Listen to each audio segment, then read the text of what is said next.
This might actually be the perfect time to pick up some of our favorite mid-range smartphones. A lot of them have seen a significant drop in prices, and honestly, this is when you get the best value. Let's start with the Galaxy A56. At launch, this phone went for about $430 for the base version, which was roughly around 600,000 naira. Right now, the price has come down nicely, and you can get it for around $320. Even if you are in Nigeria, you can even grab a clean used one for as low as 450,000 naira. For the most part, this phone is not lacking in any major area. It still delivers solid performance, good camera, great battery life, especially now that the price has dropped. Galaxy A56 is easily one of the most popular mid-range smartphone of 2025. The performance and the features actually shows it. Samsung gave this phone some impressive touches that stand out in the mid-range segment. Just look at the design.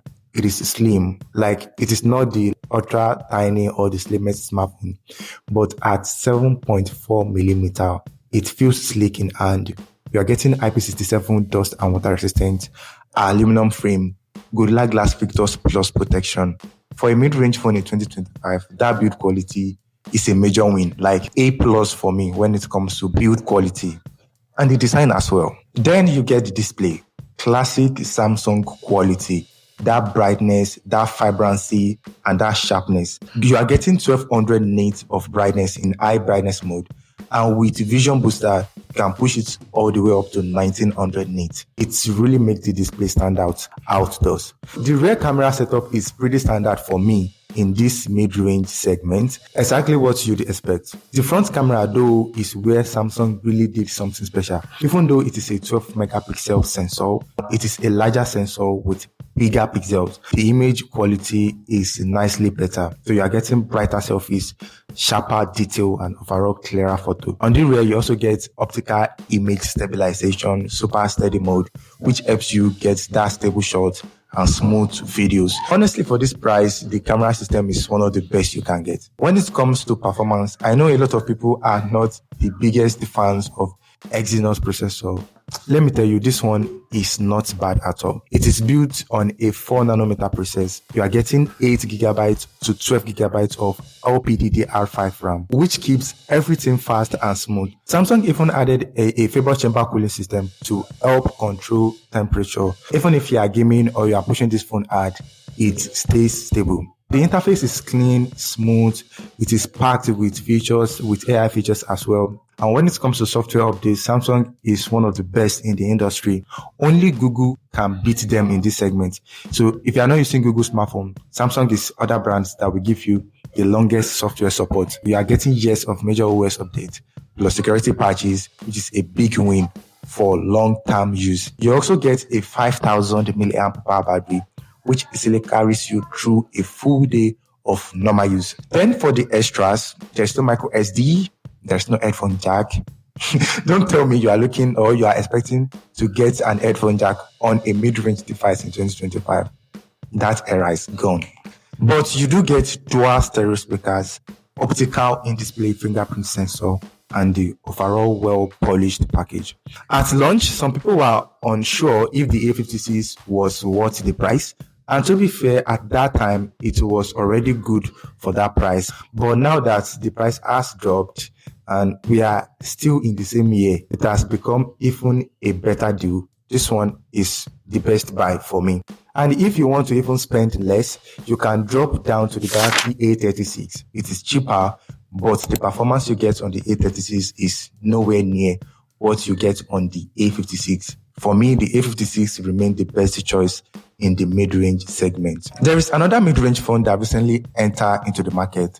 That's the Xiaomi 15T. It was released alongside its senior brother, Xiaomi 15T Pro. The Pro model, to me, is not a mid-range device. That one is clearly pushing into a premium territory. But the 15T itself is a solid buy if you are looking for a true mid-range option. There are some downside compared to the Pro. The build quality, for example, leans towards the budget side, like Gorilla Glass 7i and plastic frame. But what is not budget is the IP68 dust and water resistant.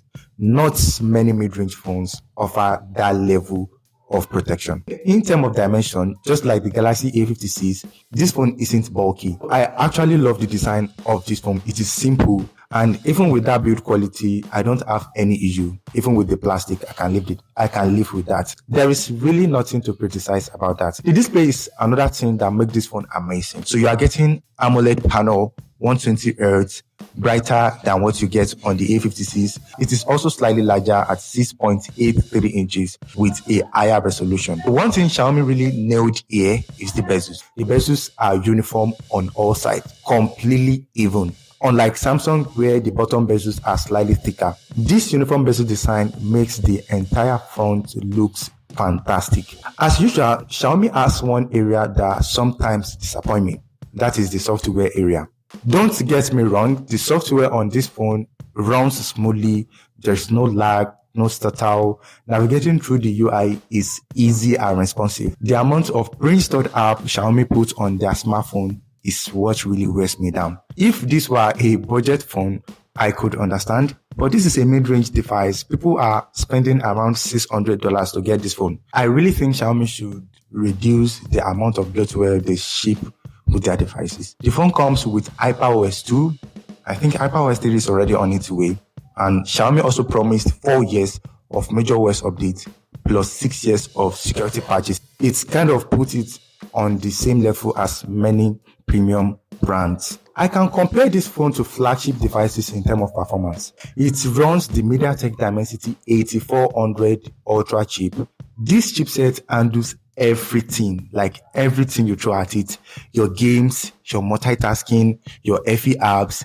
This phone can run them smoothly without stress. Playing any games at high setting is not going to be an issue at all. Dimensity 8400 Ultra chipset may not be a brand new chipset, but it performs at a flagship level. It is right up there with top processor, and it delivers the kind of power consistently. This is easily one of the most powerful mid-range smartphones. You are also getting 256 gigabytes of base storage paired with 12 gigabytes of LPDDR5X RAM with UFS 4.1 storage, which is extremely fast. You can shoot 4K video at 60 FPS on the rear camera of this phone, which is something that Samsung Galaxy A56 can't do. So that one is limited to 4K 30 FPS. One of the most impressive features of this phone is the battery.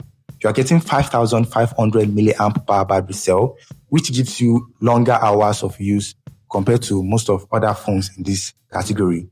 And on top of that, you get 67 watts fast charging. Even when your battery runs low, you can juice it up in no time. Have you ever come across Nothing Phone 3A in any Nigerian store? I don't think you have. It is very, very rare.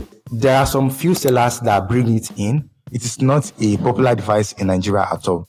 Even though a lot of people are curious about Nothing phones and they want to check them out to see if they are actually good, Nothing Phone 3A is not more powerful than the two phones that I've mentioned earlier. It doesn't beat them in raw performance, and it doesn't necessarily offer something that put it above the A56 or the Xiaomi 15T, but it does have something unique, something you can genuinely appreciate from this phone. And the thing that is very, very unique about this phone is the design philosophy.